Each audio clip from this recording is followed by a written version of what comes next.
ಪಂಜಾಬ್ನಲ್ಲಿ ಪಾಕಿಸ್ತಾನದ ಗೂಢಚಾರನನ್ನ ಬಂಧಿಸಲಾಗಿದೆ ಅನ್ನುವಂಥದ್ದು. ಎಸ್, ಪಾಕ್ ನರಿಬುದ್ಧಿಯ ಮತ್ತೊಂದು ಅನಾವರಣ ಇಲ್ಲಿ ಆಗ್ತಾ ಇದೆ. ಪಂಜಾಬ್ನಲ್ಲಿ ಪಾಕಿಸ್ತಾನದ ಗೂಢಚಾರನನ್ನ ಬಂಧಿಸಲಾಗಿದೆ. ಬಿಎಸ್ಎಫ್ನಿಂದ ಈ ಒಂದು ಗೂಢಚಾರನ ಬಂಧನ ಸಾಧ್ಯ ಆಗಿರುವಂಥದ್ದು.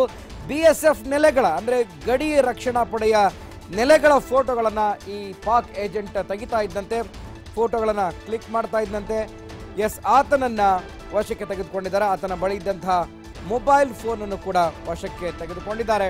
ಸೊ ಇದು ಪಂಜಾಬ್ನ ಪ್ರಾಂತ್ಯದಲ್ಲಿ ನಡೆದಿರುವಂಥದ್ದು. ಬಾರ್ಡರ್ ಸೆಕ್ಯೂರಿಟಿ ಫೋರ್ಸ್ ನೆಲೆಗಳೇನಿದ್ದಾವೆ, ಸೊ ಆ ಫೋಟೋಗಳನ್ನು ತೆಗೆದು ಪಾಕಿಸ್ತಾನಕ್ಕೆ ಕಳಿಸ್ತಾ ಇದ್ದಂತಹ ಪಾಕ್ನ ಗೂಢಚಾರನನ್ನ ಇದೀಗ ಬಂಧಿಸಲಾಗಿದೆ ಅನ್ನುವಂಥ ಮಾಹಿತಿ ಲಭ್ಯ ಆಗ್ತಾ ಇದೆ. ಇದು ಮತ್ತೊಂದು ಮೇಲುಗೈ, ಭಾರತೀಯ ಸೇನೆಯ ಮತ್ತೊಂದು ಮೇಲುಗೈ.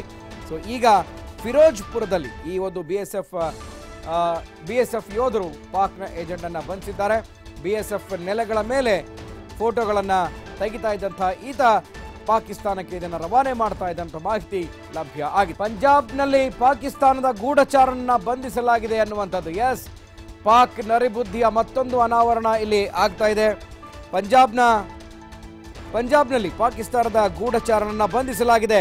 ಬಿಎಸ್ಎಫ್ನಿಂದ ಈ ಒಂದು ಗೂಢಚಾರನ ಬಂಧನ ಸಾಧ್ಯ ಆಗಿರುವಂಥದ್ದು. ಬಿಎಸ್ಎಫ್ ನೆಲೆಗಳ ಅಂದರೆ ಗಡಿ ರಕ್ಷಣಾ ಪಡೆಯ ನೆಲೆಗಳ ಫೋಟೋಗಳನ್ನು ಈ ಪಾಕ್ ಏಜೆಂಟ್ ತೆಗಿತಾ ಇದ್ದಂತೆ, ಫೋಟೋಗಳನ್ನು ಕ್ಲಿಕ್ ಮಾಡ್ತಾ ಇದ್ದಂತೆ ಎಸ್ ಆತನನ್ನು ವಶಕ್ಕೆ ತೆಗೆದುಕೊಂಡಿದ್ದಾರೆ. ಆತನ ಬಳಿ ಇದ್ದಂತಹ ಮೊಬೈಲ್ ಫೋನನ್ನು ಕೂಡ ವಶಕ್ಕೆ ತೆಗೆದುಕೊಂಡಿದ್ದಾರೆ.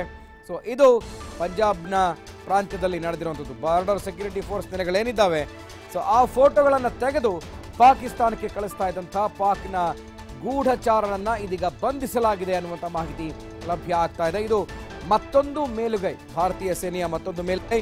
ಸೊ ಈಗ ಫಿರೋಜ್ಪುರದಲ್ಲಿ ಈ ಒಂದು ಬಿಎಸ್ಎಫ್ ಯೋಧರು ಪಾಕ್ನ ಏಜೆಂಟ್ ಅನ್ನ ಬಂಧಿಸಿದ್ದಾರೆ. ಬಿಎಸ್ಎಫ್ ನೆಲೆಗಳ ಮೇಲೆ ಫೋಟೋಗಳನ್ನು ತೆಗಿತಾ ಇದ್ದಂತಹ ಈತ ಪಾಕಿಸ್ತಾನಕ್ಕೆ ಇದನ್ನು ರವಾನೆ ಮಾಡ್ತಾ ಇದ್ದಂಥ ಮಾಹಿತಿ ಲಭ್ಯ ಆಗಿದೆ.